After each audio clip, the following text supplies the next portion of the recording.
Good afternoon, everybody, and thank you for taking time out of your busy schedules to join us today as we talk about how to use a customer's tax return in a credit review. Today is going to be presented by Deanne Johnson. She is a credit, I don't think that got updated. That's okay. She's with Acor Concrete Cutting, and she is the corporate credit manager or credit manager. She'll give us that when she introduces herself. If you don't know who Level Set is, we know that the construction industry is very confusing, so we try to develop ways to take away the headache that you have dealing with it. We have software to help you with liens and liens and waivers. We have a community now with payment professionals where you can ask questions and get answers. You can attend events and webinars and kind of share your information with other people throughout the industry. And as I said, there we go, corporate credit manager. This is Deanne Johnson. Deanne, thanks for joining us today. Your beach has me confused. Do you want to go ahead and introduce yourself? Yeah, just to clarify, I am not at the beach, but I wish I was. Again, my name's Deanne Johnson, CCA. I'm the corporate credit manager for Acor Concrete Cutting. We are located from Texas to Oregon. We have 13 different states, 9 different divisions, and 7 different companies somehow or another. We're all under one umbrella, but it all filters into one. Nice. I've actually, as it says, I worked in credit management for over 20 years. The majority of that is in the construction industry. Previously, I worked for Kenworth Sales, the big trucks. Prior to that, I have worked in government. I've worked in private facilities, medical field. So I've kind of got a myriad of experience that gives me the ability to look at businesses from all aspects. I do have my CCE and my MBA, and I've served on several industry trade groups, as well as sat on the lien, and you guys probably don't know what I'm talking about. But in Utah, we have what we call the State Construction Registry, which is a government overseen website where you can go in and log your pre-liens and liens on projects that are being done in the state of Utah. So I've sat on the board for that to make improvements to get that started. And then I've also sat on the lien recovery board, which in the state of Utah, we had a foundation that the state funded that if a lien was filed against a homeowner and then the homeowner could show proof that they'd already paid the lien recovery fund would go in and make us whole, or the supplier whole. So again, I've kind of done a lot of little different things. I just want to clarify something for you guys.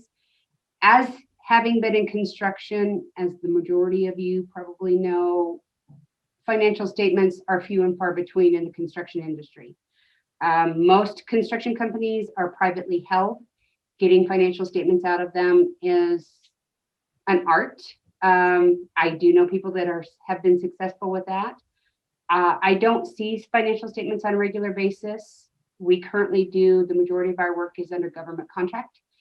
So with that, this is some information on how you can use a tax return as a financial statement. So for today, we're going to look at some comparison ratios. As we go through this, you may find others that would be of benefit to your business. And again, this is dependent on the type of business you do as to whether the numbers work for you or not. If you're selling to a restaurant and you're selling food, your needs and what you're looking at is completely different than somebody who is putting roofing shingles on top of a roof for a home builder, right? So let's get into it. So first we're going to look at the 1040 Schedule C and then the 1065 and 1120 as income statements. And then we're going to look at the 1065 and 1120 as rudimentary balance statements. So the 1040C is a basic income statement. Line 1 is revenue. Line 4 is the cost of goods. Line 7 is gross margin. Line 28 is operating expense. And line 31 is net income. With this information, you would be able to perform common size analysis. In this example, cost of goods sold is 57% of the total. What would that indicate about this business? Again, that depends on the business you're doing with them. Operating expenses 28. Is that good or bad?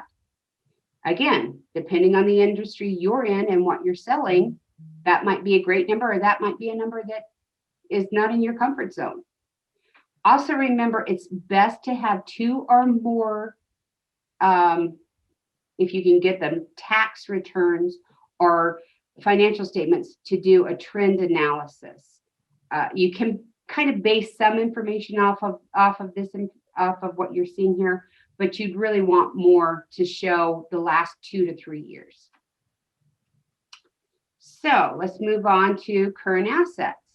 So in this slide, we are looking at, sorry, excuse me, allergies, promise. So this is page 5 from Form 1065, and you can see up here, page 5.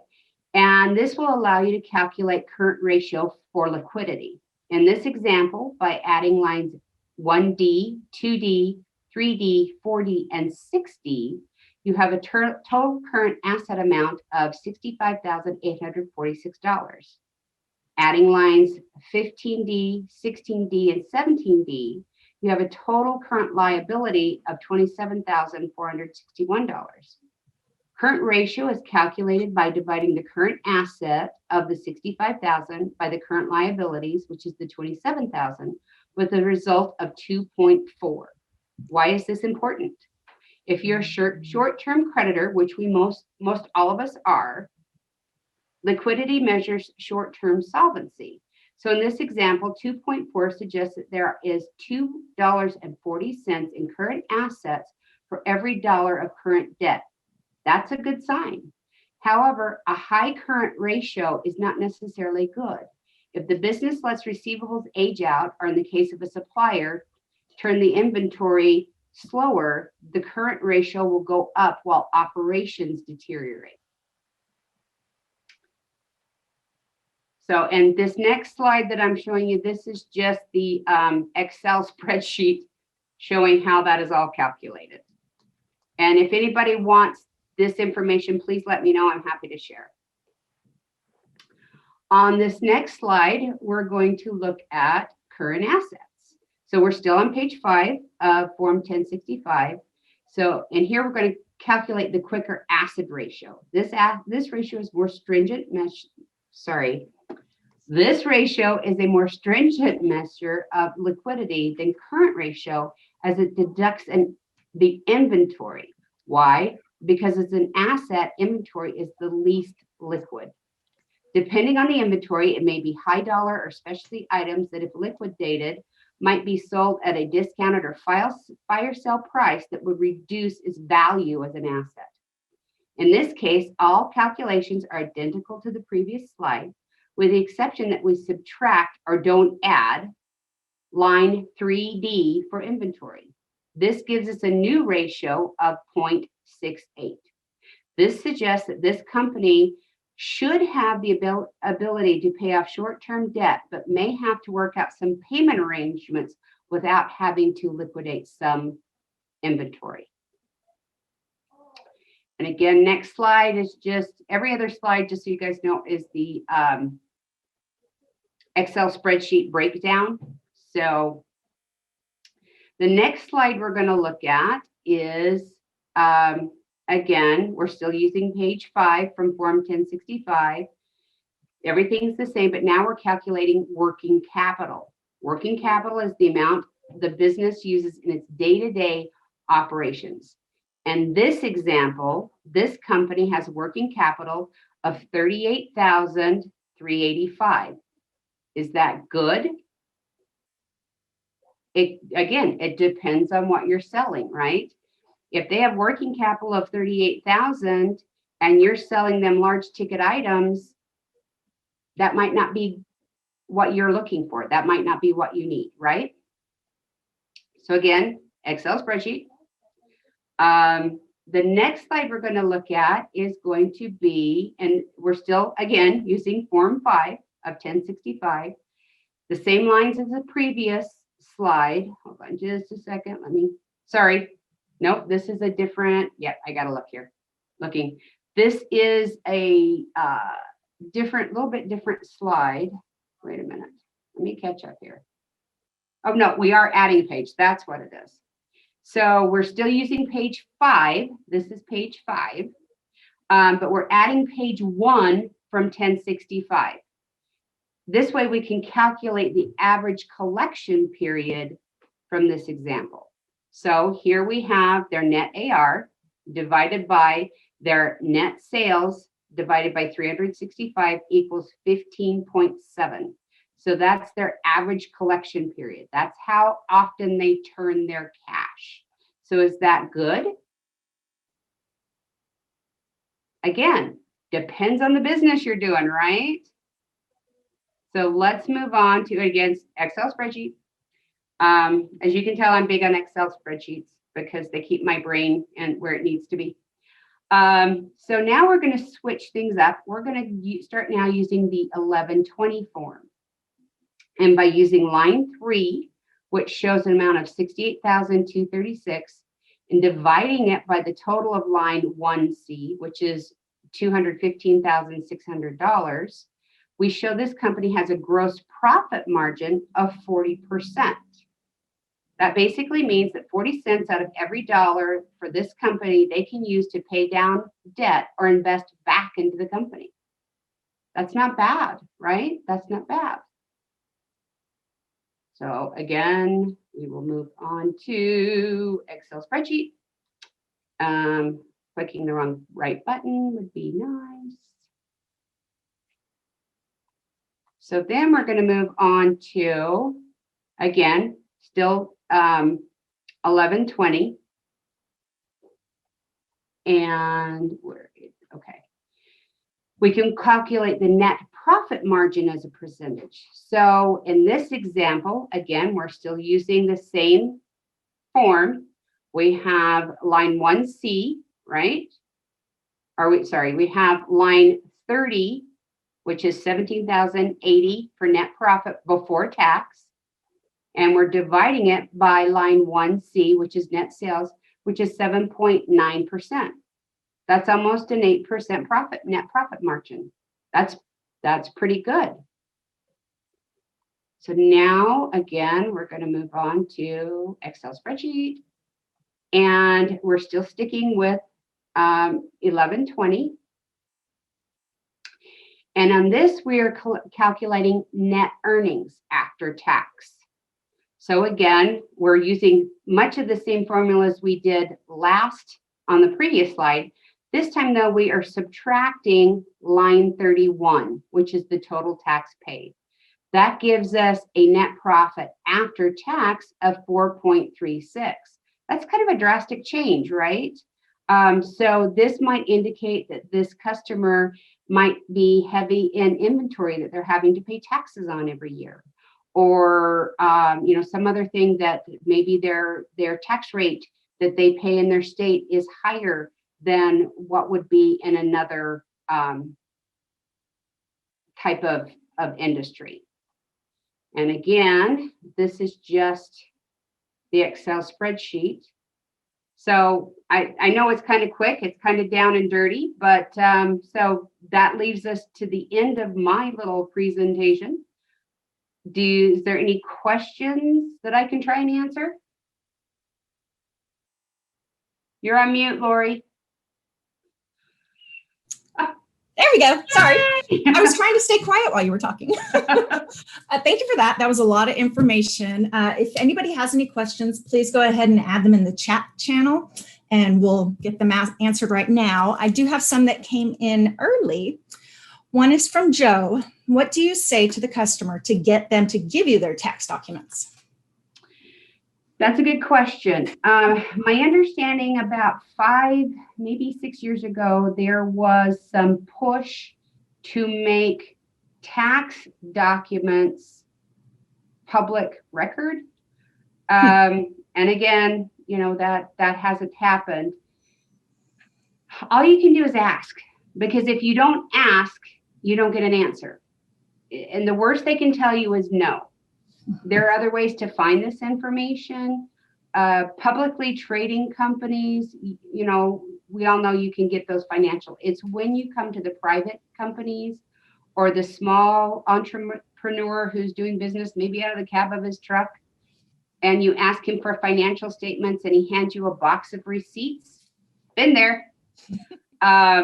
Sometimes this is easier. And when you're dealing with some of these type of businesses, they may be a little bit more open to giving you access to these, especially if you let them know. You may have to sign some sort of a confidentiality agreement or a non-disclosure agreement, and reiterating that this is simply for the basis of establishing commercial credit.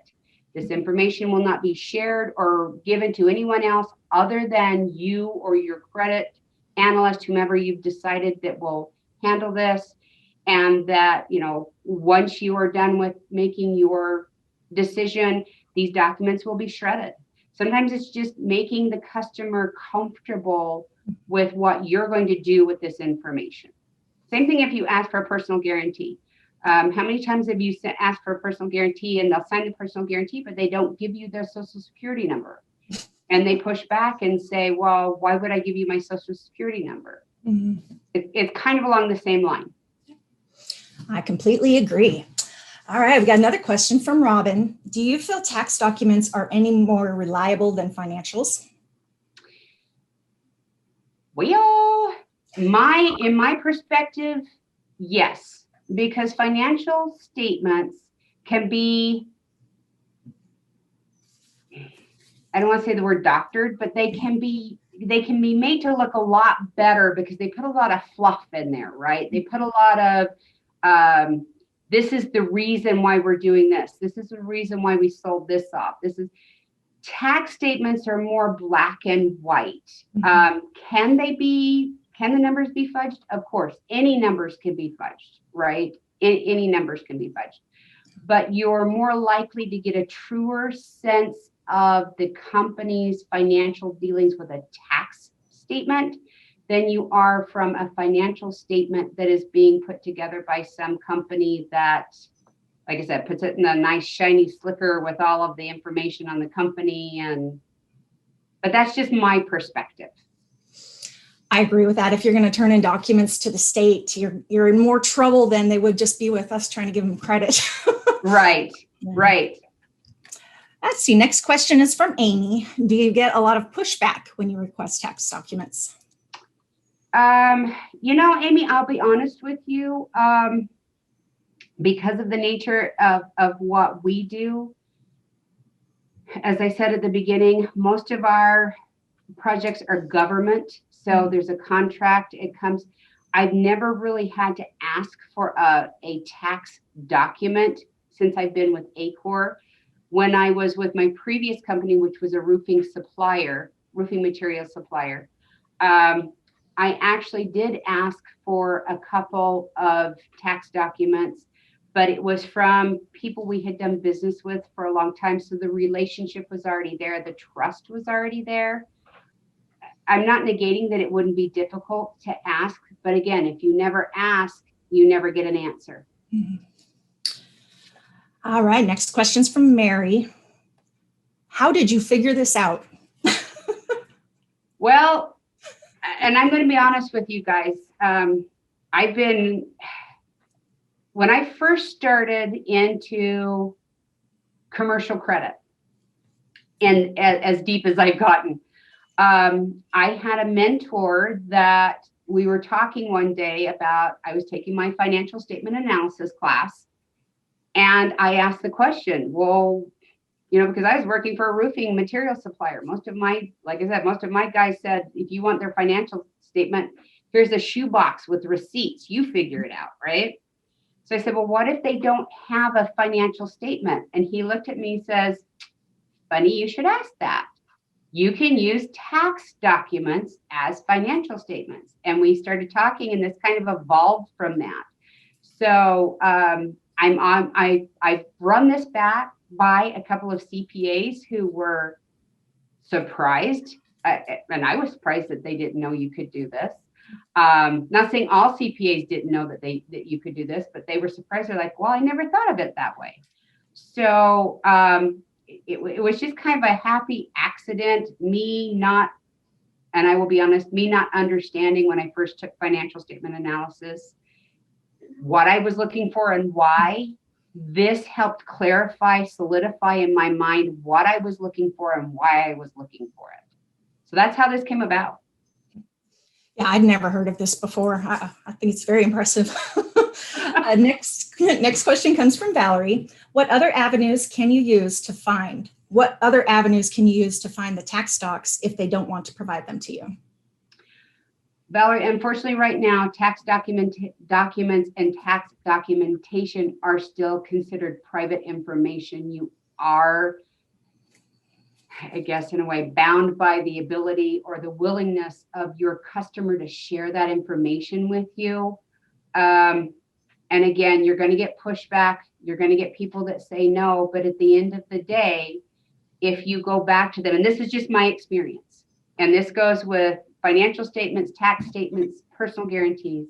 If you go back to the customer and you lay your cards on the table and say, I'm sorry, Mr. Customer, we would really love to do business with you. But much like a bank, we have to have supporting documents. We are lending you money. Mm-hmm. And my job is to make sure that not only my company, but you are protected. So if I can't have access to these documents, I'm unable to help you with this account. We could offer you a cash account or a COD account, but unfortunately we can't offer you an open account. It would be the same as if you walked into a car dealership and expected them to hand you the keys to a brand new truck and walk off the lot with it without them doing any, backup information. So again, you can ask, they can say no, you can negotiate. There's always room for negotiation. Worst case scenario, I've actually had people send me, and I hate to say this, and I don't know why they wouldn't send me tax information, but they sent me their bank statements. Mm-hmm. So I think I would rather send somebody my tax information than my bank statement, but that's just me. Looks like Bradley asked, do you ever go back after an account is open and ask for tax certificates? And if you do, why?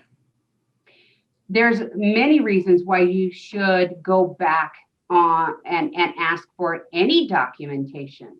If you have a customer, maybe you've done business with them 3 months, maybe you've done business with them 6 years, but you see a slowing trend, you see an uptick in the business that they're bringing to you, anything that makes you stop and go, why? You ask for the backup documents, and you can justify it that way. You can say, Mr. Customer, we are so grateful that you are, now coming to us for so much more. But in order for me to satisfy the needs of our bank, I need more information from you. So could you provide me with financial statements, tax returns, or, even worst case scenario, personal guarantee? I've actually had companies that I've gone back, we've done business with them for 5-6 years, and all of a sudden they are quadrupling their business with us. Well, my natural curiosity as a credit person is I want to know why. Mm-hmm. So my first call to them is, thank you. We so appreciate the business, but I need to bolster what we've already established for you. So can you help me out with some supporting documents? And then I might reach out to trade references and see, why are they all of a sudden coming to us? Or is it something, we all like to think, and I'm going to say this because I love salespeople. I used to do sales, so I love salespeople.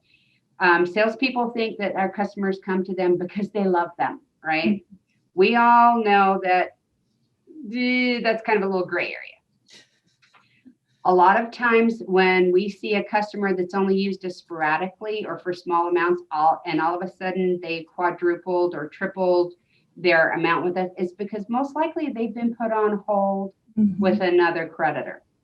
That's something you want to know, because if you are part of a trade group, you can reach out to that creditor and ask, so what's going on? Is it actually a dispute?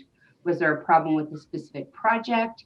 You know, and I'm not saying it's always the creditor, and I'm not saying it's always the customer. Sometimes it's the lack of communication. But again, ask the question, and don't be afraid to ask the question.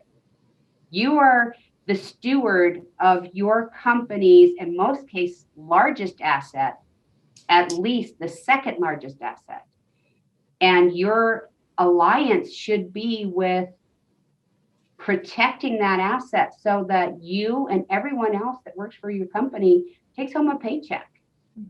And that's a responsibility I take very, very seriously. Thank you for all that. Looks like we got one from Bo. Had to join Bo. If you can't get more than 1 year of a tax return, what can you learn off just the 1 year that you have if you're in construction that would tell you if this customer is a good credit risk or not? So again, as we noted, as we looked at the other, for construction particularly, most of us are short-term lenders. There's probably people on the call that are more long-term lenders. Maybe they do equipment leasing and purchase, things like that. But for the most part, construction is short-term, right? 30 to 60 days, 90 days at most. So you can actually tell enough off of one tax return to make a judgment to assess, and I'm going to use this word, and I'm going to throw you guys a loop here. We use the word credit guide, not credit limit. So in our world, we set a credit guide of X amount of dollars based off of not just their tax return, but for credit information I pulled. You know, we are members of NACM, so we pull credit reports through NACM. I will reach out to trade references that they've listed. I will do Google searches and see if there's something on there that tells me, you know, Better Business Bureau, or maybe there's a, Facebook is another great one where you can look up, people rate companies on Google. People will post about companies on Facebook, social media. So that combined with one tax return should give you enough information, knowing that you're only going to be financing 30, 60, 90 days, that would make it viable for you to move forward. So, and I want to clarify before somebody asks, the reason why we use the word credit guide rather than limit, and this is something I learned ages ago. The way the law is, federal law is written, when you use the word credit limit, it specifies an amount. So if you allow your customer to go over that amount, then legally, they aren't responsible for that amount. We use the word credit guide because that allows us to be more flexible. So if I said, let's say I set a guide for a customer for $100,000, but they have a huge project come in that's $350,000, we're still okay with the letter of the law. And that came to me from an attorney when I first started into this genre, I guess, second, third, fifth, whatever, reincarnation of my career. It's all about the verbiage and it's all about the wording. And when you talk to your customers, do you say credit limit or credit guide? Make sure you say credit guide. So I just wanted to give that brief explanation. No, I appreciate that. I don't see any more questions. So we'll thank you, Deanne. Don't log off yet. We'll still talk more.